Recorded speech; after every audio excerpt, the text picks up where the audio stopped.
పట్టణ ఆర్వైశ్య సంఘం అధ్యక్షుడిని.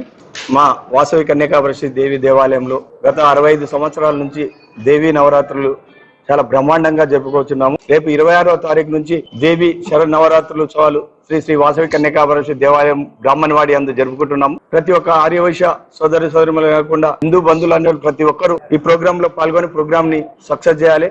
అదే విధంగా మన అలంకరణలో రోజు రోజుకు దినదినానికి మేము భక్తులచే అందరి కలుపుకొని ప్రతిరోజు ప్రోగ్రామ్ అంగరంగ వైభవంగా ఏర్పాటు చేసుకుంటున్నాము. దీని కూడా డెకరేషన్ గురించి మన డెకరేషన్ కి వెళ్ళి కూడా మేము సేలంకి వెళ్ళి పిలిపించడం జరుగుతుంది. ప్రతిరోజు అమ్మవారు దివ్యమైన రూపంలో ప్రతిరోజు అలంకరణ విభిన్నంగా అమ్మవారు చాలా శక్తివంతమైన అమ్మవారు. ప్రతి ఒక్కరికి కోరిన కోరికలు లేదనకుండా ప్రతి ఒక్కరికి తీరుస్తున్నది. కాబట్టి మీడియా ద్వారా కూడా అందరికి ఆర్యవైశ్యులకు ఆహ్వాన పత్రిక అందని వారి కూడా ఇదే ఆహ్వానం అని భావించి ప్రతి ఒక్కరు ఈ నవరాత్రులు దేవీ నవరాత్రులో పాల్గొని ప్రతి ఒక్కరు పాల్పంచుకొని అమ్మవారి ఆశీస్సులు పొందాలి. అదే విధంగా లక్ష్మీదేవి అలంకరణ శుక్రవారం రోజు 30 తారీఖు నాడు 5,55,55,555 రూపాయల 55 పైసలచే చాలా బ్రహ్మాండంగా లక్ష్మీదేవి అలంకరణ జరుపుకోవడం జరుగుతున్నది. ఆ రోజు వచ్చిన భక్తులకు కూడా అమ్మవారిచే లక్ష్మీచే పూజించబడ్డ లక్ష్మీ కైన్ కూడా ప్రతి ఒక్కరికి వచ్చిన వారికి ఫ్రీగా ఇవ్వడం కూడా జరుగుతుంది.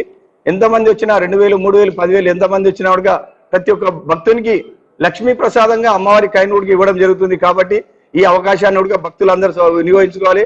అదే విధంగా సరస్వతి దేవి అలంకరణ ఆ రోజు అమ్మవారిచే పూజించబడ్డ నోట్ బుక్స్ గానీ, పెన్స్ గానీ, స్లేట్ పలకలు గానీ అవన్నీ కూడా పూర్తిగా దాతలచే మేము తీసుకొని ఫ్రీగా పంచడం జరుగుతుంది. చాలా బ్రహ్మాండంగా కార్యక్రమాలు ఈ నవరాత్రులు అనేది అతి బ్రహ్మాండంగా అంతంత వైభవంగా నిర్వహించుకోవడం జరుగుతుంది. కాబట్టి ప్రతి ఒక్కరూ మా ఆర్యవైశ్య సోదరులు కాకుండా మాకందరూ కూడా మాకు సహకరించి ఈ కార్యక్రమాన్ని ఏ విధంగా చేయాలి, ఎట్లా చేయాలని మేము కూడా కూర్చొని చర్చించుకొని చేసి ఎలాంటి భక్తులకు కూడా ఇబ్బందులు కలగకుండా రేపు 26వ తారీఖు నాడు మనం అత్యంత వైభవంగా మన టెంపుల్లో అమ్మవారిని కానీ నవగ్రహాలు కానీ ఎక్కడ ఉన్న విగ్రహాలు అన్నిటికీ మనం వెండి తొడుగులతోటి చూసుకొని అత్యంత వైభవంగా జరుపుకోవడం జరుగుతుంది. కాబట్టి ప్రతి ఒక్కరూ ఈ కార్యక్రమాన్ని పాల్పంచుకొని మా ఆహ్వాన్ని మన్నించి అందరు రావాలని చెప్పని సభాముఖంగా తెలియజేస్తారు. దసరా శుభాకాంక్షలు. మహబూబ్ నగర్ పట్టణంలో వాసవి మాత ఆలయం తెలియని వాళ్ళు ఉండరు. ఎందుకంటే ఈ ఆలయానికి ఎంతో చరిత్ర ఉంది. ఆలయం స్టార్టింగ్ నుంచి ఈ రోజు వరకు దినాభివృద్ధి చెందుతూ అమ్మవారి కృప వల్ల ఆర్యవైశ్యులందరూ కూడా ఎంతో సుఖంగా ఉన్నారు. దాంతో పాటు పట్టణంలో ప్రజలందరూ కూడా ఆమె కృప వల్ల చాలా సంతోషంగా ఉండడం జరుగుతా ఉంది. ప్రతి సంవత్సరము ఏదో ఒక కొత్తదనాన్ని ఏర్పాటు చేయాలని అందరూ కూడా కొత్తగా ఆలోచన చేసి గొప్పగా మనం ఈ సంబరాలు చేసుకోవాలనే ఉద్దేశంతో గతంలో ప్రతి సంవత్సరము ఏదో ఒక ఆప్షన్ తీసుకొస్తా ఉన్నాం.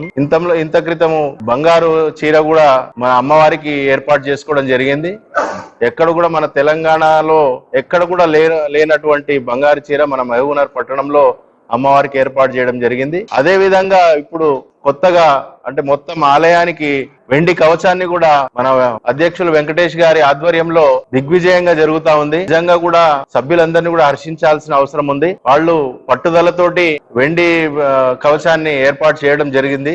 మన మహబూబ్నగర్ పట్టణంలో అభివృద్ధి చూస్తా ఉన్నాం మనము. దీనికి అంతటికీ కారణమైన మంత్రివర్యులు డాక్టర్ శ్రీనివాస్ గౌడ్ గారు మా అందరికీ అండదండలుగా ఉంటూ ఆయనకు మీకు ఎల్లవేళలా మేము ఏ అవసరం ఉన్నా ఏ అవకాశం ఉన్నా నన్ను వినియోగించుకోండి అని ఆయన మనకు అండగా ఉండటం వల్ల మేము ఇంకా ఏ కార్యక్రమం చేయాలన్నా ఉత్సాహంగా ముందుకు వెళ్తా ఉన్నాము. మహబూబ్నగర్ పట్టణ ప్రజలందరికీ కూడా ఒకటే విన్నపము.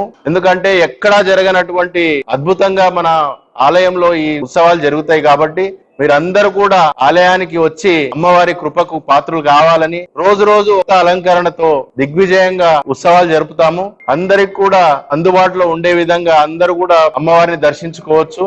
గత సంవత్సరము 4,44,44,444 రూపాయలతో అమ్మవారిని అలంకరించుకోవడం జరిగింది, లక్ష్మీదేవి అలంకరణ.